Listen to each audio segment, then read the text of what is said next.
Alright, final operation we have to deal with on this thing is to mill the keyway in the end of this shaft. I've already done a little bit of a mock setup in my bench, over the bench, by assembling all the bits and pieces on here. And it appears that I'll need a keyway at least up to here. It's roughly about a little under 4 inches.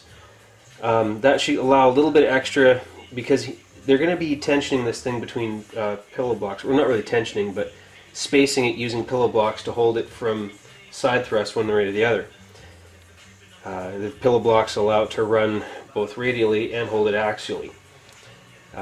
So anyway, I need to cut a 1/4 inch wide keyway up to that line, and according to the machinery's handbook, it'll be 141 thou deep is what you're looking for, because it's saying that it's supposed to be 859 thou from the bottom of the round journal to the bottom of the keyway. Well, 1 minus 859 thou gives you 141 thou. I'm going to shoot for about 140. That'll still be plenty for what we're doing here.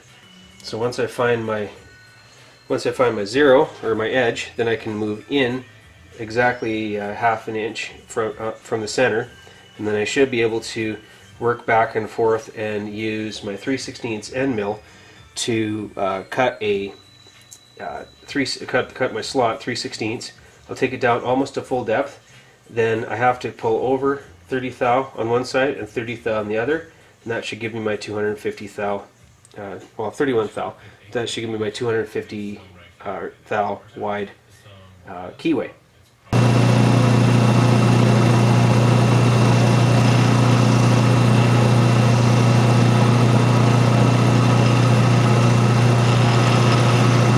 Right now, come this way here.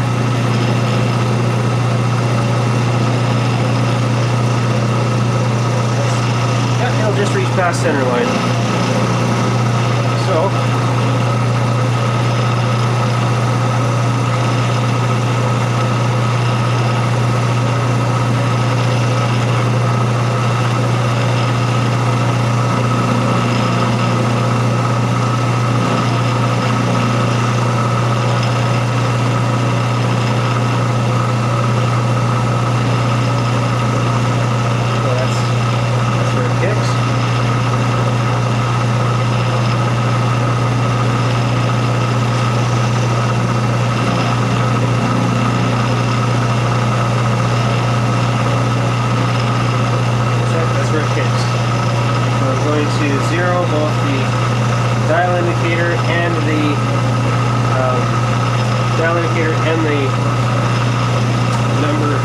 graduated collar on the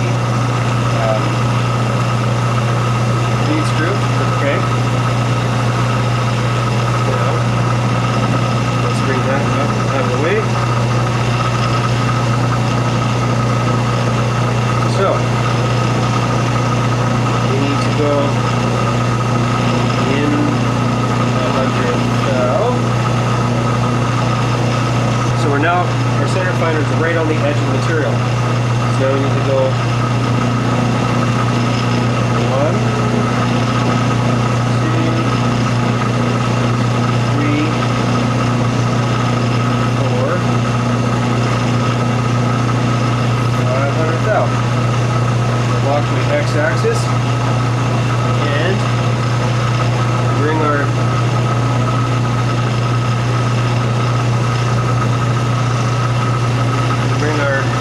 center finder down.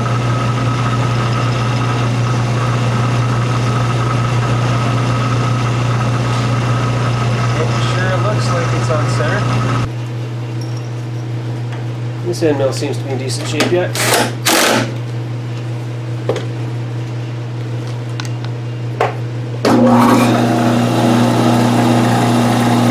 Now, theoretically,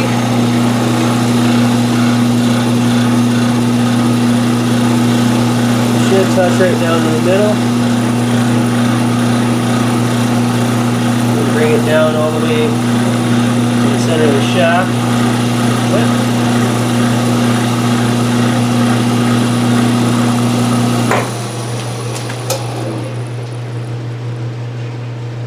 Just doing the eyeball check for the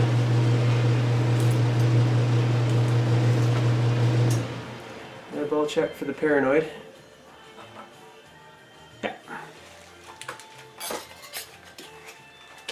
Again, I got a bit of time invested in this thing now, so I don't really want to screw it up at this point. So.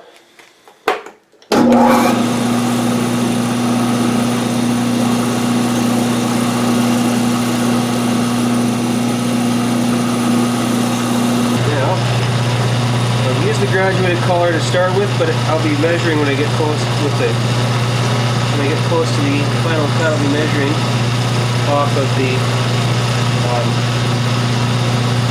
actual bar itself using the digital calipers. So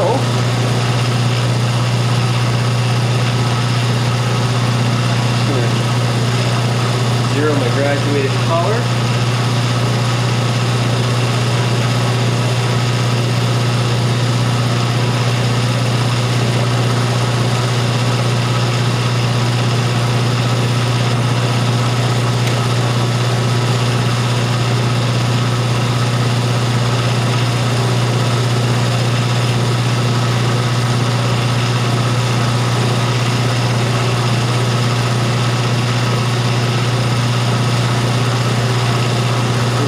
I don't really believe it all that much.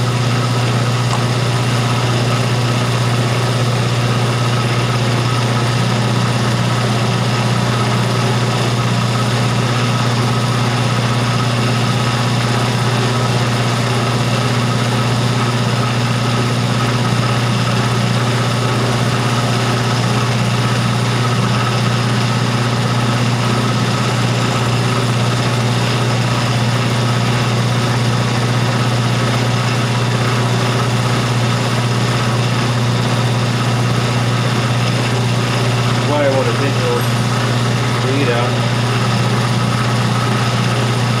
Okay. So this collar is to be even partially relieved. That should be a 20 thou depth cut.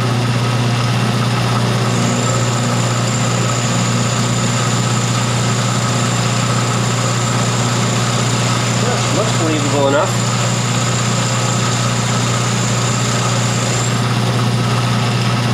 Ready? Put some oil on it.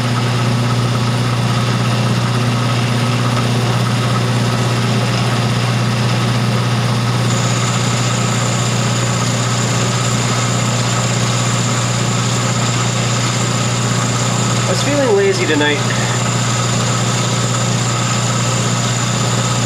I didn't have the vise set up in the mill yet. I really didn't feel like it because, like I say, I got to work in the morning. It's already, well, pretty close to midnight. So having to work in the morning kind of puts a damper on wanting to spend a little much more extra time out here. I'd love to, but I also realistically have to pay the bills. And not really worth getting fired over something like this. There we go. That pass.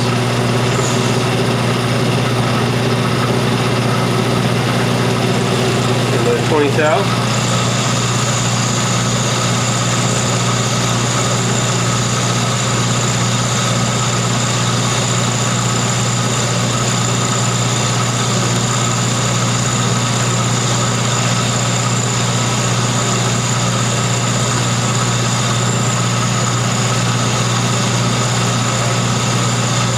At some point I'd like to get some sort of coolant or cool mist setup or something that will allow a way of actually moving chips away from the cutter using the coolant or spray of whatever type it is. Haven't gotten to set it up yet.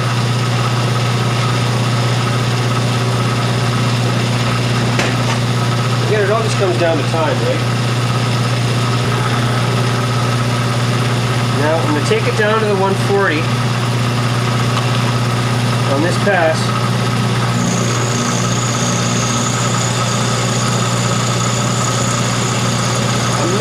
worried if I am a thou or two deeper than I should be, because the keys themselves, the keys on the collar, the key on the collar will be locked in with the set screw. As well, the key in the bushing, because of the taper of the bushing, that key will be held in place. That part of the key will be held in place with the taper of the bushing. So I'm really not super worried if it's a hair deeper than it needs to be.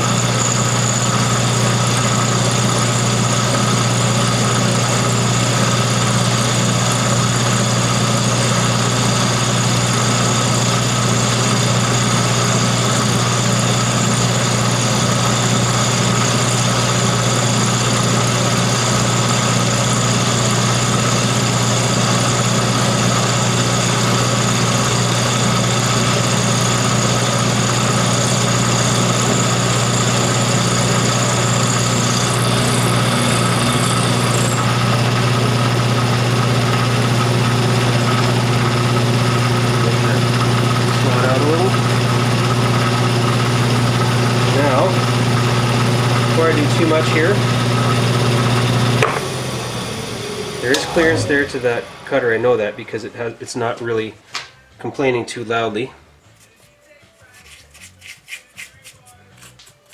Now,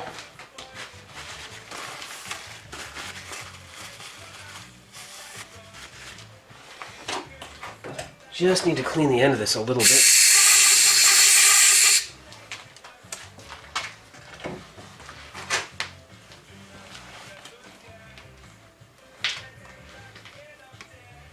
So what do we got here?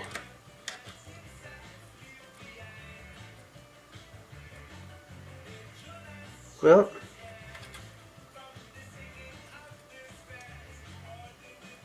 I'm getting 861 thou. I'm within 2 thousandths. I'm within 2 thousandths of the expected depth of that pocket. I'm just going to leave it. We're going to stay at that depth and call it good. So now I need to start it up and move the table inward by 31 thousandths of an inch, I do believe, because we should be 186.187. Yeah, 0.187. It's cutting pretty cleanly. So move in by 31 thou, take a pass off this side, bring it this way, or back to 0, then bring it this way, 31 thou from the original, from the center line 0, and then work my way inward. And then what that'll do is that will give me the two edges. I don't want to climb mill. That's one of the big things here. I don't want to climb mill because this machine is just really not rigid enough to climb mill. So I got my dial indicator on the side here. So we'll start her back up. We'll work it this way. Slowly work it this way. Slowly work it this way about 31 thou, and then take my cut to the end of the piece. I'm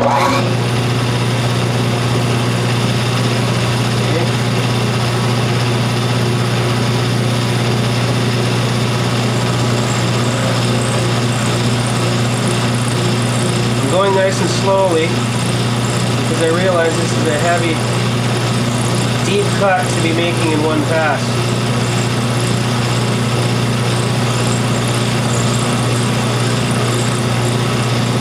5, 30, that's pretty much 31 there.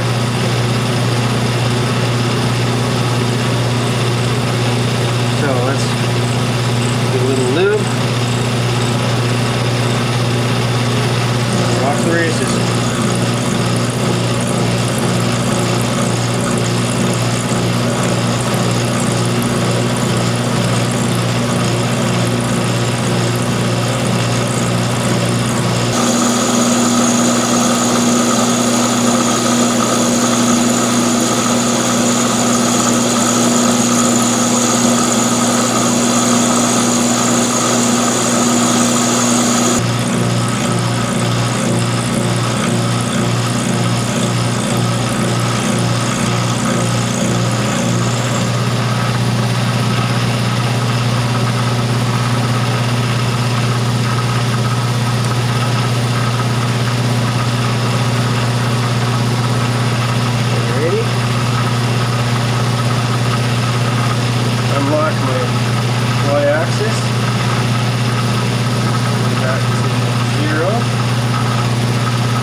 Again, not trying to set any land speed records.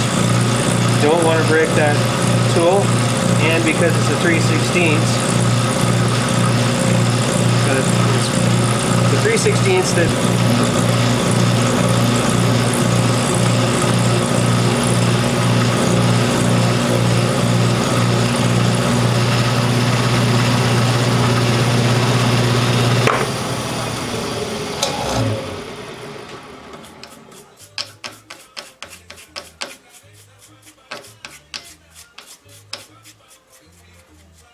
so let that lay a little bit. Blow a little bit of this out.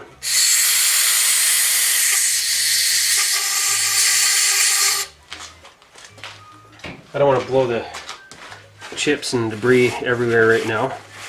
I don't want to cut myself on the edge of that there because there's a bit of a burr that's been raised. So again, I don't have any steel key stock, but I got some brass. It's just a hair too tight yet. There.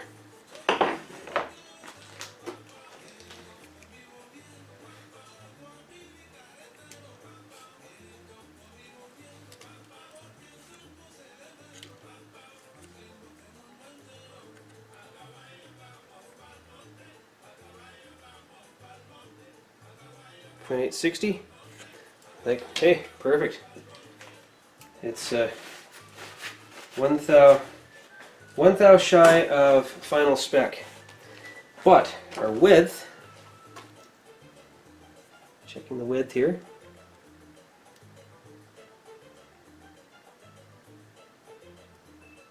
.245, 244. Oh well, it's better to be a little bit shy than not enough. I think just for kicks and giggles, I'm going to climb, because I'm only going to take 1 thou or so off. I'm going to climb going out, and I'll climb going back in by a couple thou either side. Yeah, a couple thou either side.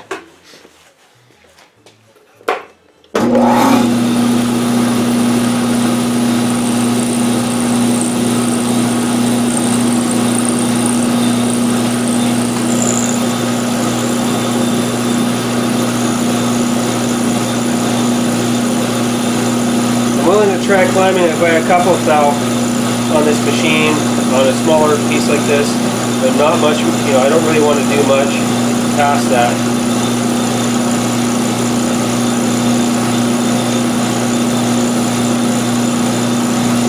Just being realistic. Like a lot of things. No, it's not the biggest piece of machinery by any stretch of the imagination. It'd be wonderful to have a nice big Bridgeport or but realistically speaking, it's not in the cards for me.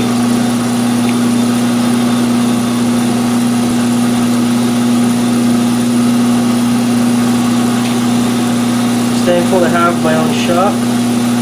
Thankful to have good friends I can build parts for, good friends and family. I just love doing this.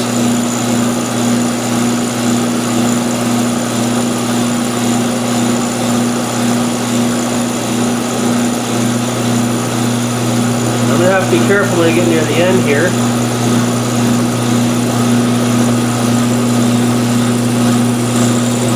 Because I'm climbing. There you go.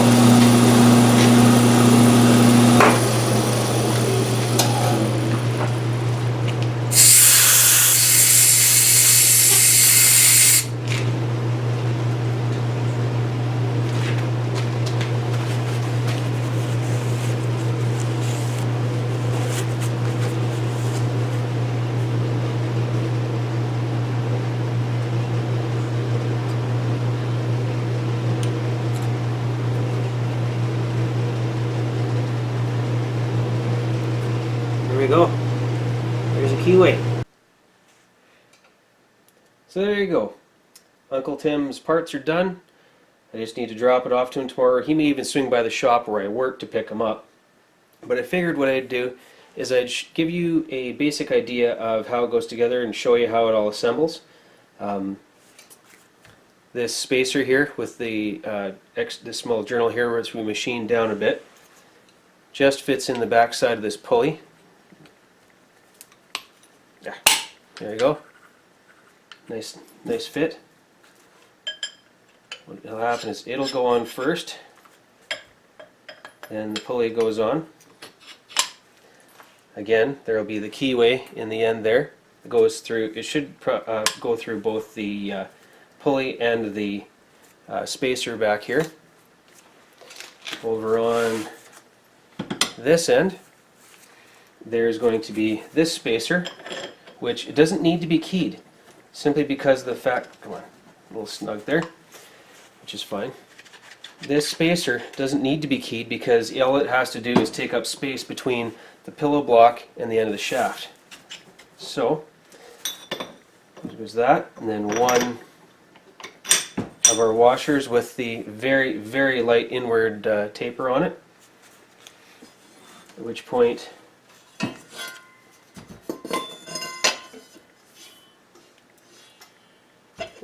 what we'll do is there's the camera up here.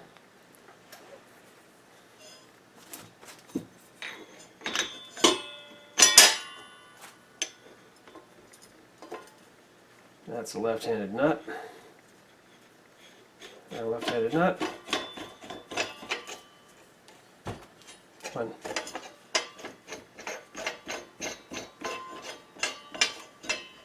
So yeah, there we go. That's our completed shaft.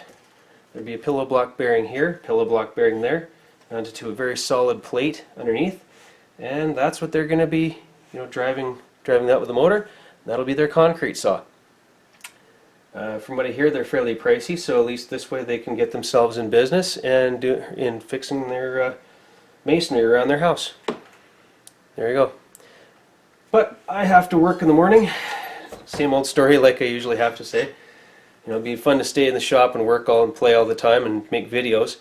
I will make as many as I can, and as I can take video of what I'm doing.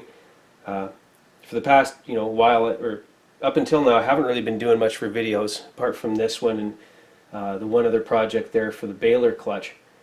So I'm just going to start filming more of what I do, put it up.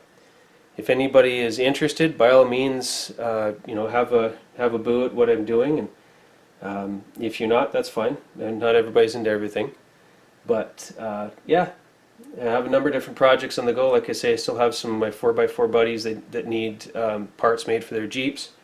I have some tooling I want to make for myself for in the shop here. I need a few things made for myself. I'll see what time I have to get out here. But if I find myself pleasantly surprised with more time to come out here, I will do it. So, anyway, thanks for watching. By all means, subscribe. Please do. I will be making more videos as time goes on. It's just might be a little busy. Yeah, there are a number of different things I'd like to do and build, and I'd gladly share with everybody else. And we'll see you in the next video.